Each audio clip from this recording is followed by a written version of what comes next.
ஏன்னு பெருசாக சொன்னாங்க. மஹிந்திராவோட சிஇஓட உட்காந்து முந்தானத்து ஒரு இன்டர்வியூ எடுக்கிறேன். அவர் சொல்கிறேன், அவர்கிட்ட பேசுகிறப்ப டெஸ்லா ஒரு ப்ராஜெக்ட் பண்ணிட்டு இருக்கலாம். அது ஏஐயும் இவியும் சேர்த்துட்டான். எலக்ட்ரிக் வெஹிக்கிளோட ஏஐ. இன்ஜின் இருக்காது, டிரைவர் இருக்க மாட்டான். காரில் ஏறி அத்தை வீட்டுக்கு போ அப்படின்னா, எந்த அத்தை வீடு?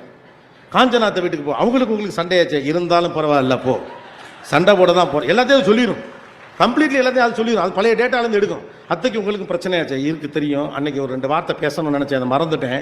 இப்போ அதை பேசுறதுக்காக தான் போகிறேன். நேராக அத்தை வீட்டு வாசலில் வண்டி போய் நிற்கும். நான் இருக்கட்டா கிளம்பட்டா, செத்தரு அடித்தாங்கன்னா தப்பிக்கணும், உடனே வந்துடுறேன். உள்ள ஓடி வரல, அங்கேருந்து திட்டுதுன்னு ஓப்பன் த டோர் அப்படின்னு பாஞ்சுனா மறுபடியும் வீட்டில் கொண்டே மாடியில் கொண்டே இறக்கிடும்.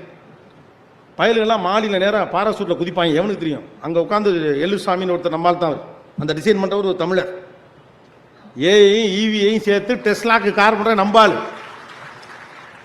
E6 வருதுல இப்போ, அப்படி பார்த்தா அப்படி வந்தாவும் ஒரு காரு, அதை டிசைன் பண்ண ஒரு நாமக்கல் காரு, நம்பால், தமிழர்கள். ரைட்டா? அப்போ ஏஐ இவி டெக்னாலஜி வருது. அப்போ டெக்னாலஜி மாறிட்டே இருக்கு, உலகம் மாறிட்டே இருக்கு, நுவான்சஸ் மாறிட்டே இருக்கு, ஐடியா மாறிட்டே இருக்கு, மூட் ஸ்விங் மாறிட்டே இருக்கு, சைக்காலஜி மாறிட்டே இருக்கு, டேஸ்ட் மாறிட்டு இருக்கு, சினிமா மாறிட்டு இருக்கு, மீடியம்ஸ் மாறிட்டு இருக்கு. அப்போ இவ்வளோ மாற்றங்கள் வேகமாக நடக்கிற காலத்தில் அதுக்கான இடங்கள்லாம் கொடுக்காம நீங்கள் வாழ்க்கை அதீதமாக திட்டமிட்டீங்கன்னா லைஃப் ஒர்க் அவுட் ஆகாது.